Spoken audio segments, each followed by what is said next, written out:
As we can get. Deputies say the fumes make it too dangerous to get any closer, but if I step out the way and my photojournalist zooms in a bit, you can look towards the derailment area. Officials have brought in brighter lights to illuminate the area as this investigation continues into the night.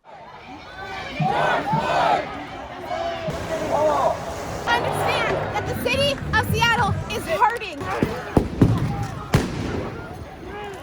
We were just on the left over near the precinct. They're now advancing, and we do have some movement, so we're going to try to move back a little bit. We do want to stress that up until this point, it has been very peaceful throughout the day. This started at 3 p.m. downtown Seattle from Westlake, eventually marching up here. And so now we're in Cal Anderson Park, and we're staying a little bit back. We got a little bit choked up when we last spoke to you as some of the irritants reached us down on the field. Now we're standing at 5th and Jackson. Behind us here, you can see police moving down 5th Avenue, that's south. In the last 10 minutes, Seattle police declared this a riot. It is better with these barricades, Monique, that are meant to separate the drivers on the left side from protesters closer to the precinct on the right side. I want to first extend our condolences to the families of those who have passed away from this pandemic. And we're entering the phase of potentially rapid and widespread infection.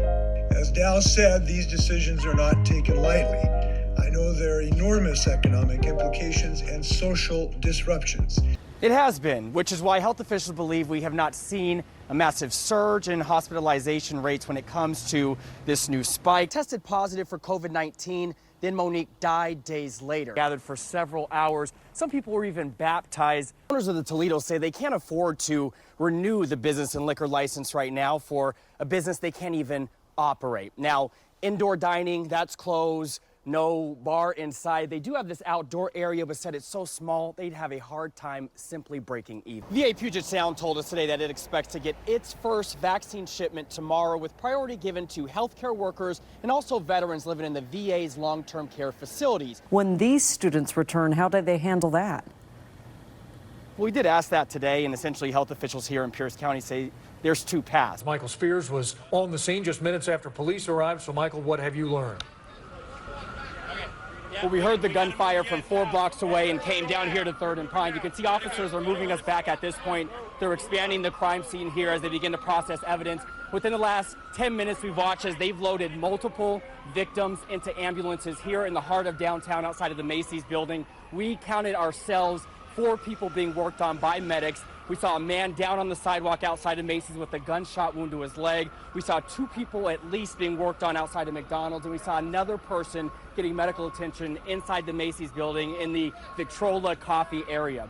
I do want to show you some video of some of the folks being loaded into ambulances. This shooting was reported really around 5 p.m. As I mentioned, we were on air covering a shooting that happened in Belltown involving King County deputies and Seattle police when we heard this and ran down here, and then we saw this massive scene. Now, Seattle police in the last 5 to 10 minutes tweeted out that they were investigating a shooting, and they said it happened around the 4th and Pine area, so that's a block from here. When we look down that way, we can see multiple medics and officers in that area now, so there could be even more victims than the 4 people that we've seen ourselves. We're told by police that the shooter did run away. We're told it is a man, a male apparently. That person has not been caught, and it makes sense because when we talked to investigators when we first got here, we heard them telling folks that they needed to move out. It was unsafe. So right now we are being pushed back.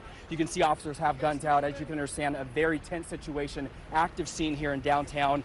As they move us back here, they are still loading victims into ambulances. We're told by our assignment editors that many, if not most, of the available resources that could be put towards this are involved in this at this point. Just within the last couple of minutes, investigators were also asking for witnesses to come forward and also talk to officers, and that's part of what we're starting to see right now. As you can imagine, a lot of video may start to surface, but people describe hitting the ground when bullets started flying in this area around 5 p.m. Very, very busy 3rd Avenue with people heading home for the evening commute.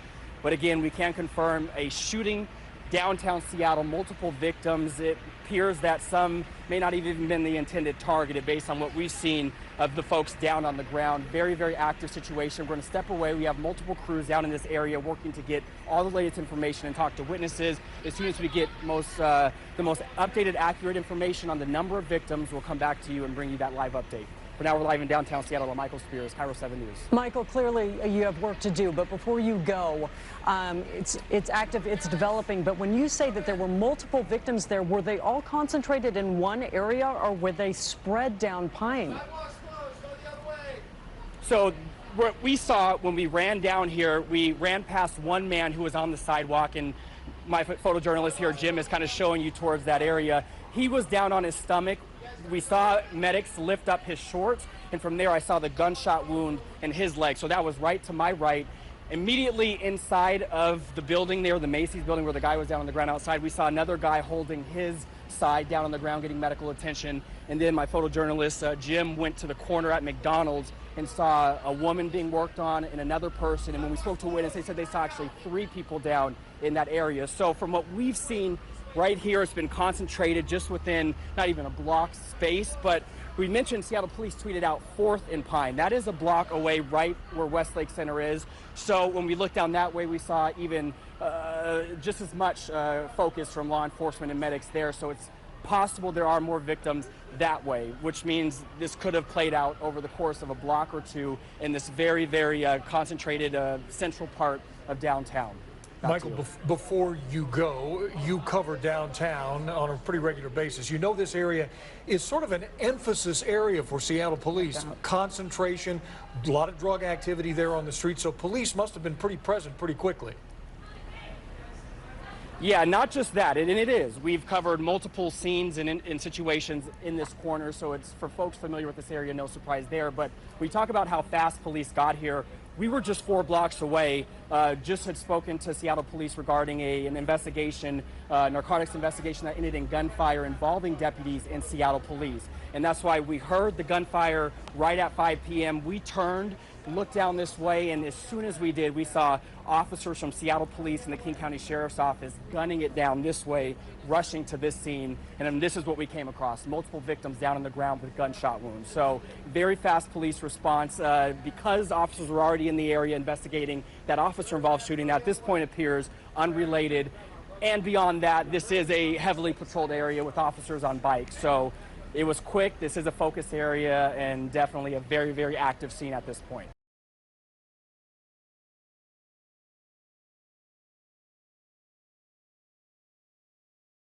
Steve, look at this. This is the front door to a home here in North Bend, snowed in, and it'll take a shovel, a plow, and a lot of work to make a path through this way. And as we walk to the back of the house, Steve, I do want to show you what it looks like back there. We'll shut this.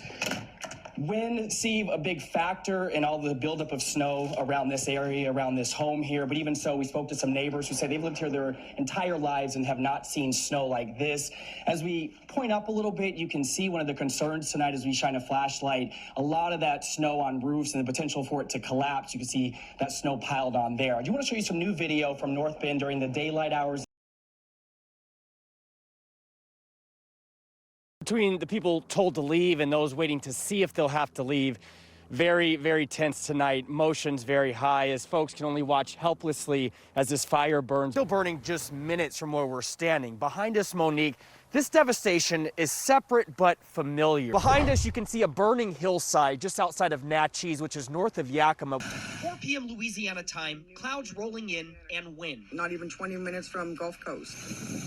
9:45 p.m., windier, heavier rain with flickering lights. Worse by 11:30 p.m. I am 16 miles north of Sycamore Point. Jill Stewart spoke with us from her home in the New Iberia area of Louisiana. Right now, we're just hunkering down.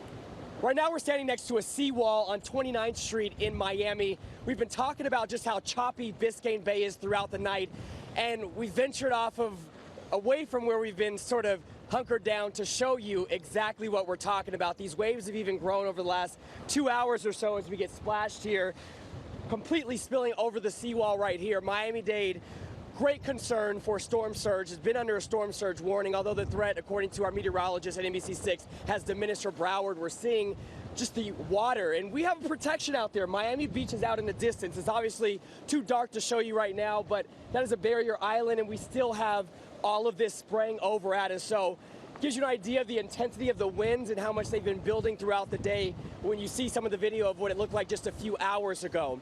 Beyond the choppy surf, look at that, incredible.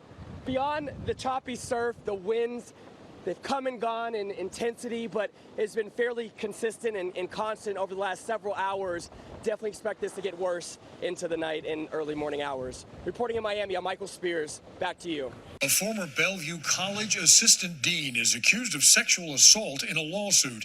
And tonight, his alleged victim says the school did not do enough to protect her. Since the woman's allegations first came to light, KIRO 7's Michael Spears has learned she is not the only one who says the college is not doing enough to stop harassment and discrimination on campus.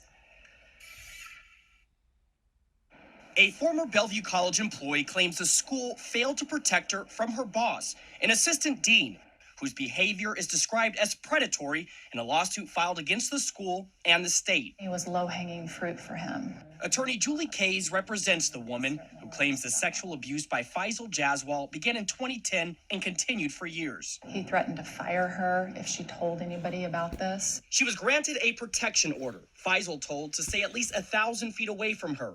But in addition to the allegations against Jaswal, are claims Bellevue College failed to stop and actively engaged in the creation of a hostile work environment. Other colleagues saw what was happening, and repeated complaints were made to the Bellevue College, and repeatedly those complaints fell on deaf ears or were swept under the rug. KIRO 7 went through nearly 1,000 documents and uncovered formal complaints against Jaswal from 4 women at Bellevue College dating back to 2007, and 2 complaints against other administrators, which one whistleblower tells us shows the kind of behavior the school wouldn't fully address.